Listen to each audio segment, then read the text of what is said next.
Yo, what is up guys, and welcome back to McAD's Entertainment. I'm your host as always, Adam McGahee. Well, I can't believe the long-awaited Deadpool vs. Wolverine is finally here. I haven't been this excited for a Marvel movie in almost a decade, and I honestly think we've been feeling the same way, because these last movies have not been it. At the time of this upload, I have not yet seen the movie, but I've been hearing rumors that none other than zombie Deadpool himself will be making an appearance. He's been popping up on merch like shirts and popcorn buckets, and I could not be more excited considering Marvel Zombies is what brought this channel to where it is today. That's all about I know spoiler-wise though, so be kind and don't spoil the movie, otherwise I will send the Marvel Zombies that I have in my basement after you. I'm not joking. So to celebrate the alleged return of our loudmouth hungry king, we're going to be doing a McAD's Rewind, and we're going to be taking a look at one of our older videos, which is the full gory story of zombie Deadpool. Before we hop into that though, as always, I just wanted to let you guys know that our superhero training program is live. Physical and mental health are huge for my family, so we've created our own superhero training program. I have my own app where I can provide one-on-one online training, which aims to help get you in superhero shape, like your favorite heroes from DC and Marvel movies. I'm offering free consultations, so if you're interested in starting your superhero fitness journey, you can check it out in the link below. With that out of the way though, let's get on with what you came here for, and that is the full gory story of zombie Deadpool.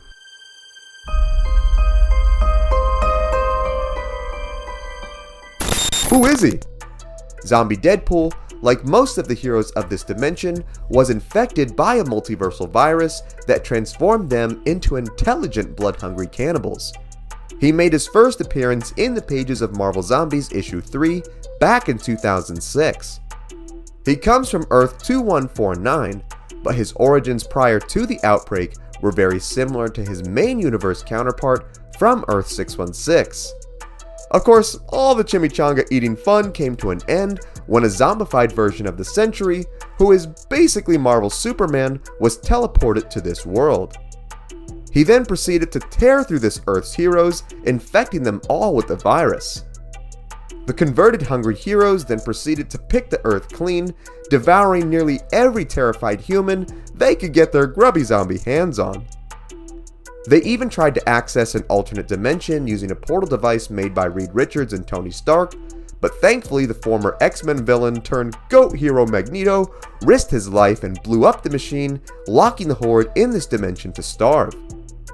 The mutant then put up a noble fight against the hungry heroes, but was quickly overpowered and devoured. After this fast food stop, the zombie supers then kicked back, a little depressed they had just scarfed down their last tasty fleshy snack. As they sat depressed, thinking they would starve faster than Patrick who ate all his candy bars, they then see that their zombie prayers may have just been answered when they see the chrome-covered herald himself, the Silver Surfer, arrive to the planet. The spotless shiny man arrived to the Earth to analyze it to see if it was nourishment enough for his master Galactus to consume. Upon seeing that it was just nutrient-dense enough, the Surfer flashed a blinding light in the sky and announced to the Horde that their end had come. Our zombie heroes, however, ignored the Surfer's apocalyptic prophecy and attacked. Come on guys, he was just doing his job. I mean, cut him some slack. I'm sure he's got a little silver wife and kids at home. He's got little silver mouths to feed. Not about to be turned into a can of zombie chow just yet, the Surfer proved how much of a Chad he was by blasting the supers with waves of his cosmic energy. As he laid waste to the surprised Avengers, zombie Thor came in and made his presence known by thundering down upon the Silver Boy, knocking him off his iconic board. Falling to the ground below, the Surfer did not skip a beat and simply reloaded and continued blasting. Frank Reynolds from Always Sunny would be so proud. As he continued the onslaught in the city streets, we finally get our very first and only glimpse of zombie Deadpool in the original Marvel Zombie storyline. It was here that our very hungry Wade Wilson was part of the zombie gang that attacked the Surfer in the city streets. However, upon witnessing his homies getting taken out left and right, Deadpool knew this battle was a lost cause and played things smart and bailed at some point during it. See, he may be crazy and may never shut up, but Deadpool's no dummy. He knows the drill. After Deadpool made his grand exit from the cosmic carnage, Zombie Hulk came in and showed who was the big green boss by biting the surfer's head right off his shiny body. He and a select group of others then partook in the cosmic feast, where they inherited the surfer's powers. They then used this great power, without much responsibility, to fry and eat their zombie buds, and defeat and eat the mighty Galactus. Sheesh, zombies or not, these guys stay busy. Well hey, like The Rock says, it's about drive, it's about power, we stay hungry, we devour. Official motto of the Marvel Zombies.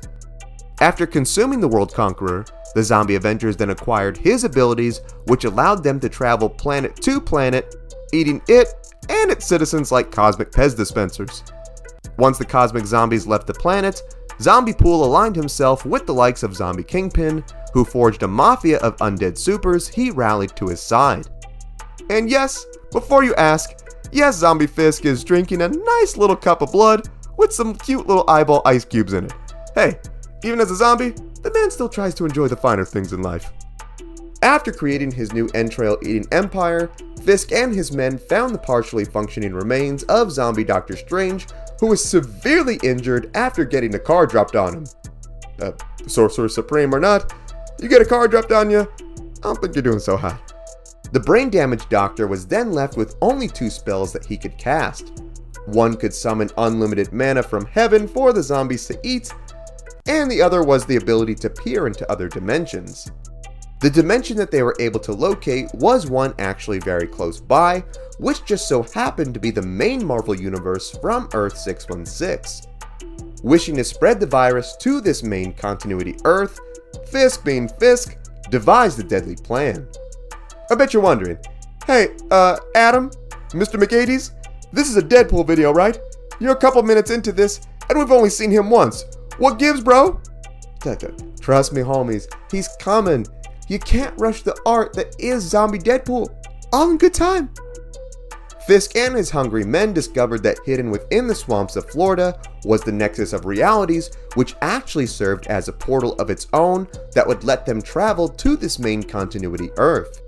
The first phase of Kingpin's plan involved covertly sending in the now zombie vampire Morbius into the 616 Earth. It was at this time that there existed a secret government group similar to S.H.I.E.L.D. called Armor, which served to protect different realities from each other. The main universe Morbius, the living vampire, was one of the lead scientists for this top research group. The zombie Morbius then snuck in and beat up his main universe counterpart and took over his identity as this Earth's Morbius to win the trust of the unsuspecting scientist. He even used the prosthetic mouthpiece to cover up his little nasty zombie mouth. You probably could have just brushed your teeth, bro, but hey man, that works too. The next part of Fisk's plan then finally involved our favorite regenerating degenerate, Deadpool. Once zombie Morbius was undercover, Fisk then sent in zombie Deadpool through the portal in the Florida swamp to get the attention of Armor and the nearby heroes. Happy to get some fresh flesh after so long, zombie Deadpool happily went through the portal and entered the main Marvel universe, where he began infecting the local Florida residents.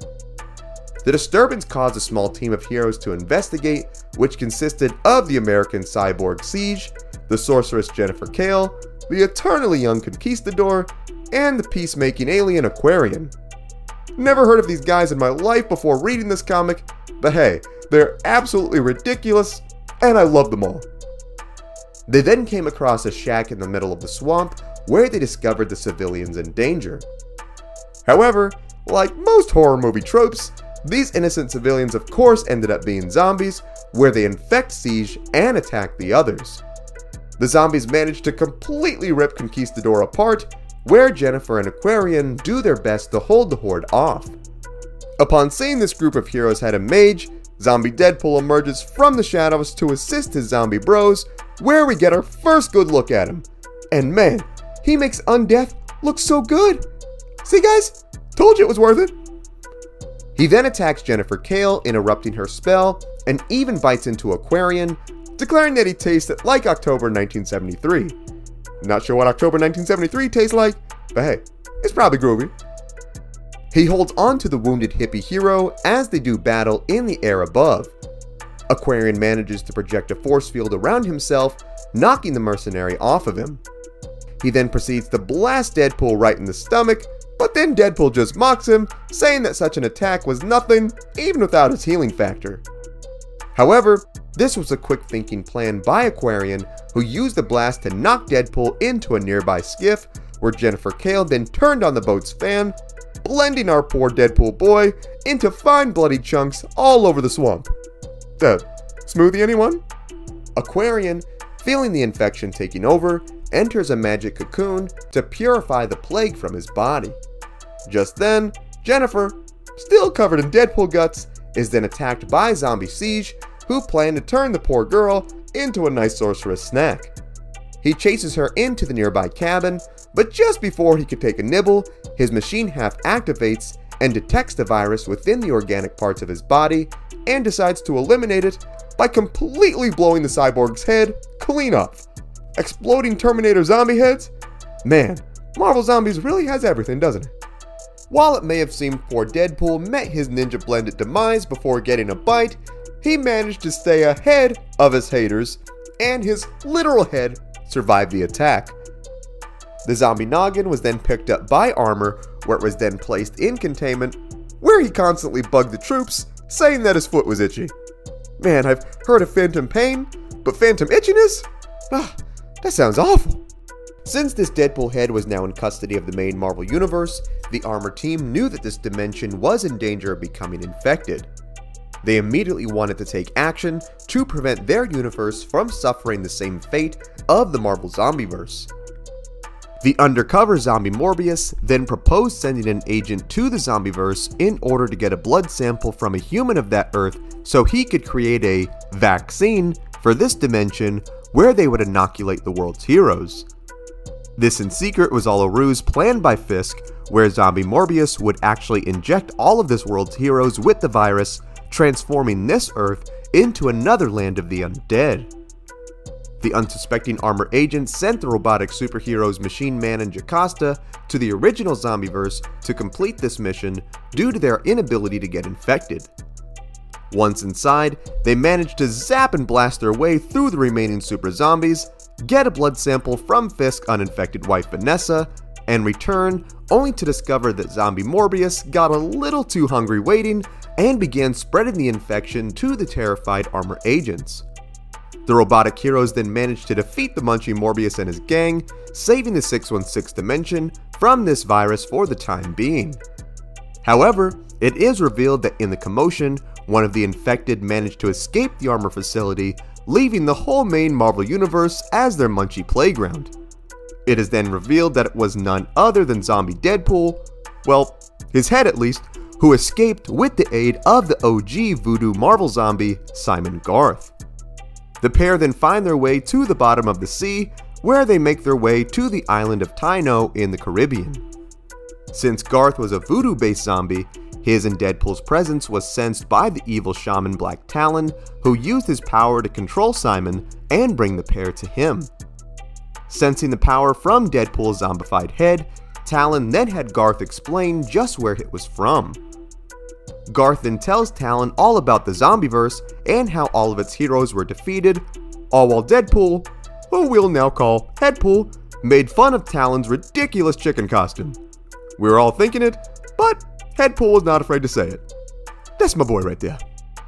Talon, realizing he now had a rather chatty undead weapon of mass destruction on his hands, decided to use it as a bargaining chip, of course to make some quick money. He had been using his voodoo powers to control a militia of zombies, which controlled his major cocaine operation. One of his top coke clients was the mystical villain known as the Hood, whom Talon then contacted to tell him about his recent discovery. So, dude, Black Talon is a chicken dressing, cocaine dealing zombie shaman? Man, I love these obscure Marvel characters. He sounds like a character straight out of Doom Patrol, and I love that. How could you not love Doom Patrol? Talon then proposes selling Headpool to Hood for the nice low price of $100 million.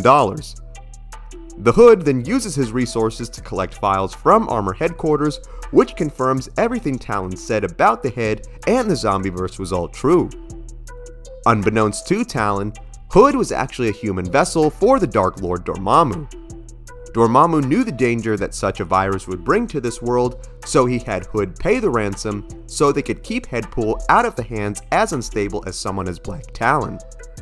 Talon and his men then waited for Hood's arrival, while they put Headpool in a cute little birdcage as he sang songs to them. Man, I want a little Deadpool head to sing songs to me. Well, luckily you can, by ordering the Marvel Legends Deadpool Talking Head, now for $99.99. Cash, credit card, and chimichangas are accepted forms of payment. Hood then shows up with his posse as they go to make the deal, but are soon interrupted by main universe Morbius, who track Deadpool down, along with Jennifer Kale and the Midnight Suns. While the Mystic monsters battle each other, Deadpool manages to trick and bite one of Talon's men, where he and Simon escape. Before this battle, the main universe Morbius had created a vaccine that would expose the zombie virus to oxygen, causing the host to explode. Pretty sweet, I know. However, after blasting so many undead with the vaccine, it caused the virus to evolve into an airborne strain that would infect anyone it touched. Okay, that's not sweet. Midnight Sun member Hellstorm then summoned the legit fires of hell to keep the zombie cloud at bay so the heroes could escape. Completely perplexed with the airborne virus threatening their dimension, the heroes debated on what to do. Jennifer Kale then used her magic, mixed with the mud of the Florida swamp, to summon the Man-Thing, who is immune against the virus cloud. Man, Marvel really does have a thing for Florida swamps during these comics. I mean, hey, those things could be magic portals to hellish dimensions for all we know. No way I'm going in there to see though. Those big gators, they can keep their big hell portals. We then cut back to Simon and Headpool, who made their way to a nearby village. As the terrified citizens look on at the scary and smelly sight, the airborne virus cloud approaches and begins to rain infected zombie blood, which melts the villagers' flesh, turning them into violent infected undead. Jennifer Kale then uses her magic to control Man-Thing, whom she pilots through the Crimson Rain to confront Simon and Headpool. The rain from the cloud then mutates the pair, causing them to fuse, turning them into a bizarre Left 4 Dead looking creature. The pair then have a full-on monster-on-monster fight in the blood red rain. Man, how do people even think of stuff like this? A monster swamp man fighting a zombie head fused with a voodoo zombie in the middle of a zombie rainstorm? This is classic stuff, boys! However, as hard as he fought the poisonous precipitation, the rain weakens the Man-Thing, where he is ripped apart by the Deadpool Simon creature. Knowing they did not have many other options left, a frustrated Jennifer Kale then takes a last resort, where she then summons Dormammu and allows him to possess her so they could use his power to defeat the virus. With her newfound hellish power, Jennifer then enters the zombie cloud, where she discovers that there has actually been a living presence controlling it. Much to her surprise, this all-powerful presence was none other than Deadpool himself, who actually had a cute little ghost body in this form and was able to scratch his itchy foot that he just could not reach when he was ahead. A confused Jennifer then remembers Deadpool being the one who attacked her and brought the infection to this world. She then attacks him and defeats the cloud, causing it to dissipate. Man, only Deadpool would be capable of such a journey. From everyday run-of-the-mill Canadian assassin, to superhero mercenary, to zombie head controlling a sentient zombie cloud. Can't wait for Ryan Reynolds to include all this in his autobiography. It's gonna be great. They know that they'll keep being hunted since they are virus carriers, so Simon makes the hard decision and kills Headpool and turns himself in to the heroes to be brought back into custody. Oh man, I kinda feel bad for Simon. He and Headpool may have almost just ended the world, but they made such a beautiful friendship, and he was forced to kill the only person that he ever cared about. Just kidding. Simon is a true homie to his pal, and put Headpool in a boat that he let drift off the sea, all while he sang songs into the sunset. True love. That's how homies should be. Just as we thought the story was ending, it was just beginning. Hope you refueled on snacks, had your bathroom break, because, well, here we go. We then run into our lovable main universe Deadpool, who is offered $2 million by the shady villainous group AIM to retrieve a special package from the Savage Land. Getting money and asking questions later, Deadpool agreed and was launched in a pod from space and blasted to the land below. He is then approached by the mighty Khazar, who upon seeing Deadpool's fashionable and sexy costume, shows him that the island natives had actually constructed a giant statue of him in the middle of the Savage Land. Honored into thinking he had a fan club, Deadpool went in to greet his groupies, where he then runs into the sultry Dr. Betty Swanson, who is also assigned by AIM to help Deadpool claim the designated package. Immediately falling in love with the beautiful scientist, Deadpool tried his best to use his suave flirting skills with the woman, only for her to be disgusted and annoyed at her forced co-worker for the time being. "Girl, I don't know what you're talking about. This man is beautiful." Upon making contact with the natives, Deadpool's supposed fans then attack and overwhelm the pair, where they proceed to kidnap them. Once they awake, Deadpool and Betty are then taken to the group's leader, who was also their target. This ended up being none other than Headpool, who had found his way to the Savage Land after crashing here in his little sailboat. He was then picked up by the natives and worshipped as a god. Pretty sweet gig if you ask me. Headpool then noticed the healthy muscular body that our world's Deadpool had and thought it would look much better on him. I mean, hey, the guy has been ahead for a very long time now. He's due for some legs. Headpool's zombie caveman goons then go in to slice off our hero's noggin, only for them to miss and cut off Deadpool's arm, which he uses to escape and smack them all around with. He then grabs Headpool, where he escapes with Dr. Betty. Upon their escape, the trio then run into a ravenous group of raptors, I mean, of course they would, who they manage to defeat. After their run-in with Jurassic Park, they are then intercepted by Hydra soldiers who are also in pursuit of Headpool. Everyone after the poor little guy. It's like the more bloody and less cute version of the Mandalorian. Oh, who are we kidding? Headpool, he's adorable. Headpool then safely rolls into some nearby bushes as Deadpool is interrogated by and does battle with the Hydra soldiers. However, the troops quickly open fire on our hero, temporarily taking him out of action. You know, at least until his healing factor kicks in. The squad commander then finds the head, excited and intrigued, but just before he could bring it back to base, our boy Khazar leads a giant T-Rex onto the battlefield to chase these intruders out of his homeland. As the dino munches through the Hydra troops like green-wrapped candy, the battle heats up even more as Headpool's native groupie warriors then also swarm the battle to retrieve their bodiless king. See, you just don't see loyalty like that anymore. Deadpool then gets his hands on a minigun and sprays through the soldiers as he and them play a nice little game of Headpool football. Our boy Wade Wilson manages to secure the cranium and makes a touchdown where he and Dr. Betty escape. Just as they thought they were safe, they quickly panicked as they were chased by a zombified T-Rex that Headpool had bit sometime during the battle. I don't even have words for this. I think the 5-year-olds in us all can absolutely agree that zombie T-Rexes just may in fact be the coolest thing ever. The AIM scientist, patiently waiting for Deadpool to finish his mission in the skies above, believe that things may have gotten out of hand and decide to play things safe and keep the virus contained by using their satellite to blast into the Savage Land below. The blast just so conveniently manages to directly hit the zombie dino, giving our heroes time to escape. They then find a Hydra ship, where Deadpool knocks out the pilot, and takes a sandwich and glass of milk, where they then blast into the skies above. Dr. Betty and Deadpool then get the head safely back to the much surprised AIM scientist, who are shocked to see that the mercenary was successful in his mission. The group then takes Headpool in to be studied, while Deadpool freshens up, ready to claim his reward. However, still being a man of morals, the voices in Deadpool's head then tell him that leaving something as dangerous as Headpool in the hands of these shady scientists was much too dangerous for their world. He then has a change of heart and goes to save his stinky alternate self, only to get intercepted once again by Hydra troops who broke into the AIM ship, not ready to give up their prized possession.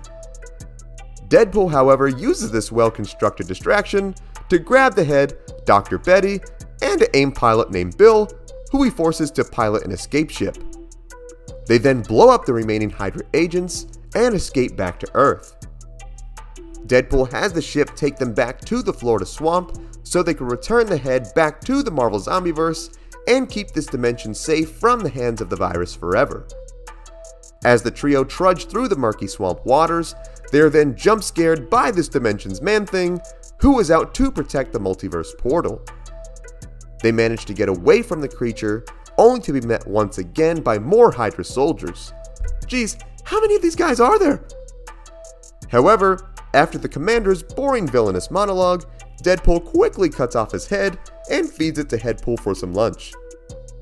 The portal then opens up, revealing the gateway to the Zombieverse.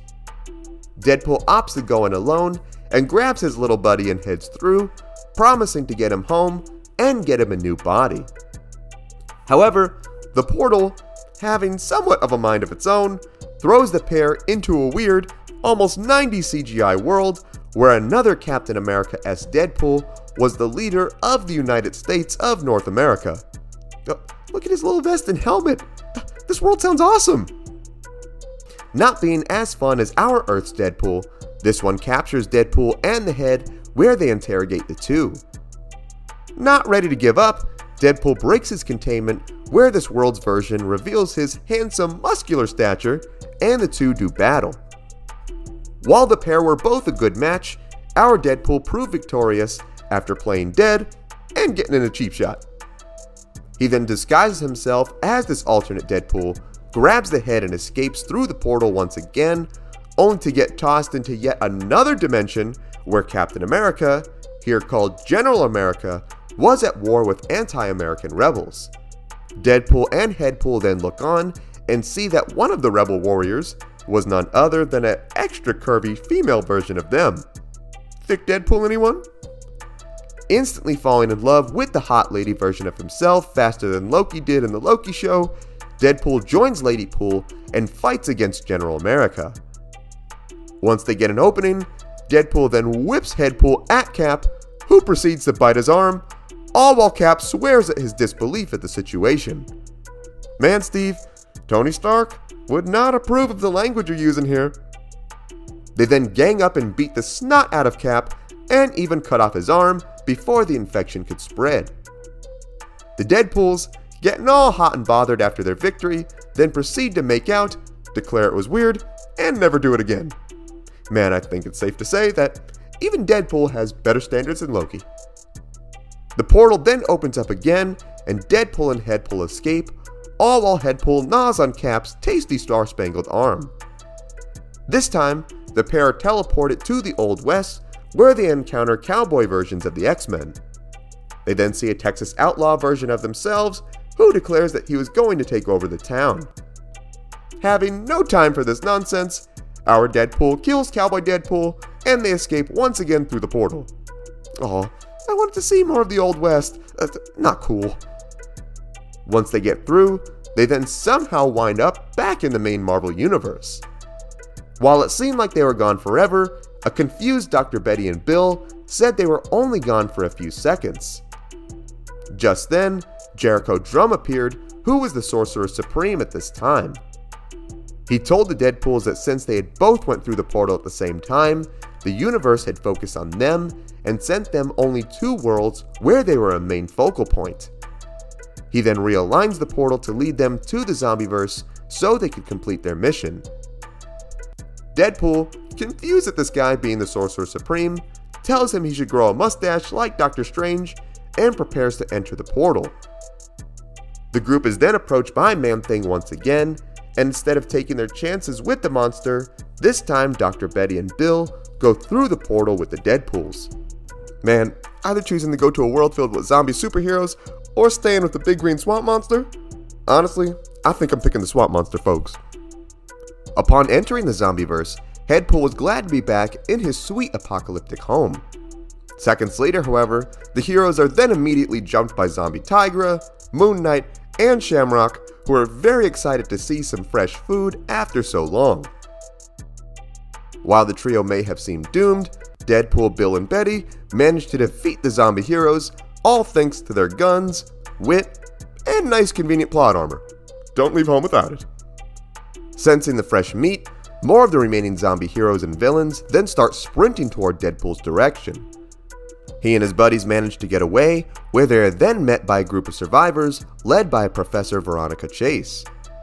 Veronica then takes them to the survivor hideout, where Deadpool and Headpool then spend the next several weeks just chilling, eating snacks, and playing PlayStation. See, that's how you do a zombie apocalypse, folks. However, while things were fun for a while, Deadpool, wanting to flex his mercenary guns, met up with Veronica and Betty to see if they needed any help.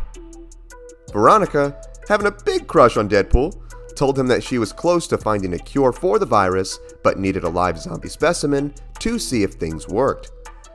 Deadpool, being full of great ideas, then strapped Headpool atop of his body and then encountered a group of nearby zombies. Headpool then makes up a lie on the fly how he was able to survive the events after Galactus and that there was no more food left. Just as he leaves, he singles out one of the weakest of the group, the former X-Men Cypher, and whispers to him, telling him that he knew where he could find fresh meat. A few minutes later, the giddy zombie boy then meets Headpool on Headpool, all excited to get some tasty snacks. This ended up, of course, being a trap by Deadpool and the survivors as they bag the dumb undead X-Man and bring him into custody. With the sample, Veronica is then able to craft a cure for the virus, although the only caveat is that it must be taken within 1 hour of the infection. The next morning, the Deadpools, Betty and Bill then go to leave, but are then met with Zombie Absorbing Man, Armadillo, and Aguilla. Deadpool then uses a bazooka to bring a building down upon the zombies, and the trio get away in a blimp, complete with his name spray painted on the side. The blimp is quickly shot down by Zombie Iceman and Firebird, whom Deadpool and the others manage to defeat. While they fight, Zombie Absorbing Man was able to, absorb the skyscraper that Deadpool knocked down on him. He then emerges from the rubble and infects Veronica with the virus, where she then leads him to the remaining survivors, who they gobble up. Deadpool, unaware that his girlfriend became a zombie, hits her up saying that they needed transport. She then tells the gang to meet them there, all ready to get her newly infected hands on another round of snacks. Upon meeting, Deadpool and the gang are ambushed, but the quick-thinking mercenary throws a roll of toilet paper at Absorbing Man, which he takes on the form of, and is then quickly sliced to pieces by Deadpool. See, it all makes sense now. Now I see why everyone was hoarding toilet paper when the pandemic first broke out. They were just trying to protect themselves against Zombie Absorbing Man. Makes total sense. Genius. The group then approached Zombie Veronica, who threatened to destroy the vaccine she had created when she was still alive. Not having time for this nonsense, Dr. Betty pushed the zombie babe off the building, where Deadpool caught the cure. Headpool and the rest are then met by the remaining AIM scientist in a helicopter, who had tracked them to this dimension to claim their prize. Knowing this was the only way out of here, Deadpool cuts a deal with the scientists to give them the head if they give them a ride back to the Florida swamp so they could re-enter the Nexus portal. The backstabbing AIM agrees, but then quickly takes off with Headpool after they stop for gas.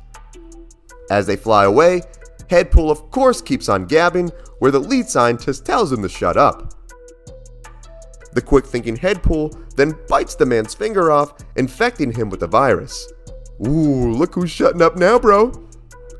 Panicked that he would soon become undead, the scientist pleads with Headpool to help, where the undead merc tells him that the cure is with Deadpool and the rest. The reluctant scientists then turn the helicopter around and pick up our happy hero gang. The AIM commander then pleads with Deadpool to cure him, where, seemingly out of character, Deadpool agrees, much to the anger of Betty and Bill. Hey, the guy's a big softie. He can't help it. As the folks make their way to Florida, the AIM commander then remarks that he begins to feel rather strange. It is then revealed that he was still very much infected, and Deadpool was just timing things to see how long it would take for an infected person to turn. The quickly zombifying scientist then asked Deadpool just what he gave him before as the cure, which he then tells him that he drank a ton of Fresca before and peed in a vial. Man, only Deadpool would have someone drink his own pee. You see Deadpool at a party and he offers you a drink? I think you should just walk the other way. The man then fully turns where Deadpool said he had all the data he needed and smacked him out of the helicopter, where he splatted to the ground below. Deadpool and the others then make their way back to the Florida swamp and trudge their way to the portal. It is then revealed that when they teleported to this Earth, they had come here during the events of Marvel Zombies 3, where we see the original zombie Deadpool, complete with his body, getting ready to make his way to the main Marvel universe. Now, let's not think about it too hard. Time and dimensional travel can be confusing, folks. Let's just focus on Deadpool. Knowing that trouble is on its way, Deadpool then decided to put his plan into motion, where he had Dr. Betty cut off his arm, which he proceeded to put on backwards, and sew Deadpool on top of it so he could literally have eyes in the back of his head and fight off multiple zombies at once. The unorthodoxness of Deadpool's plans never ceases to amaze me. But hey, that's what makes Deadpool Deadpool, folks. Literally, no other Marvel superhero would think of this. Our heroes then manage to cut the zombies down to one, leaving just the original zombie Deadpool left. Betty and Bill then jump him from behind, where they blast the poor dude's head to pieces. R.I.P. Deadpool. Well, this one anyway. Fulfilling his promise, our Deadpool then picks up Deadpool and grafts him onto his now vacant body of the recently deceased zombie pool. Upon feeling his hunger take over again, Deadpool then leaps through the portal without saying thank you, and then confronts the heroes as he did right at the beginning of Marvel Zombies 3. However, dimension travel, being as weird as it is, causes things to play out in a paradox, with him being defeated once again, where he is chopped up by the fan, reduced to a head, and placed in the boat again by Simon. Man, that sucks. It's like Zombie Groundhog Day, minus Bill Murray. Just as he thought things were over, our Deadpool then enters the portal to go back home, where he is then intercepted by the cosmic being known as the Contemplator, who is kind of like the Watcher, but is actually allowed to do stuff. He then tells Deadpool of a cosmic evil threatening the universe, and that only he could stop it. He then has Deadpool form a team of alternate versions of himself, which consisted of Lady Deadpool from before, a child version of himself named Kidpool, a doggy version named Dogpool, and last but not least, our boy Deadpool. Upon floating in his little boat, Deadpool was picked up by pirates, who is then brought to a comically mad scientist hunter, who planned to do all sorts of weird experiments to it. Just before pirate Dr. Frankenstein could get to work, our Deadpool showed up, killed them all, and saved Deadpool, who even found a little propeller hat that would let him get around. Dude may not have legs, but he may have just found the next best thing. The group then formed the Deadpool Corps, who go throughout space and time, conquering all sorts of evil, including mind-controlling mime hats. See? Someone's got to take the job the Avengers won't do. However, the time-hopping fun for Deadpool would soon end when a rogue Deadpool formed what was known as the Evil Deadpool Corps, where he set an assassin after Deadpool and the others. The killer hunted Deadpool down, threw his head in a microwave and cooked it until it exploded, resulted in a gooey and violent end for our favorite zombie mercenary with half a mouth. And that is the full gory story of Zombie Deadpool. I know this was a long one and was totally unlike any of the other Marvel zombie stories we have covered, but hey, that's Deadpool for you. He's unlike most heroes in general. His story is absolutely insane, and I loved every second of it, for not only does it expand upon the original Marvel zombie storyline, it also just gives us some of the most insane Deadpool content that we have ever gotten. I would love if somehow Zombie Deadpool does get at least a wink or a nod in the upcoming Marvel Zombies series, because, hey man, dude deserves it. Best Marvel Zombie Award definitely goes to our boy. Now, what are your thoughts on this? Did you know this about Zombie Deadpool? Was there something I missed? What other comic characters should we cover? Sound off in the comments. Also, be sure to give this video a like if you enjoyed today's content, subscribe to the channel, and tap the bell icon to be notified of all of our latest videos. Thank you so much for watching. Remember, you are awesome and loved. God bless, and I will see you in the next one.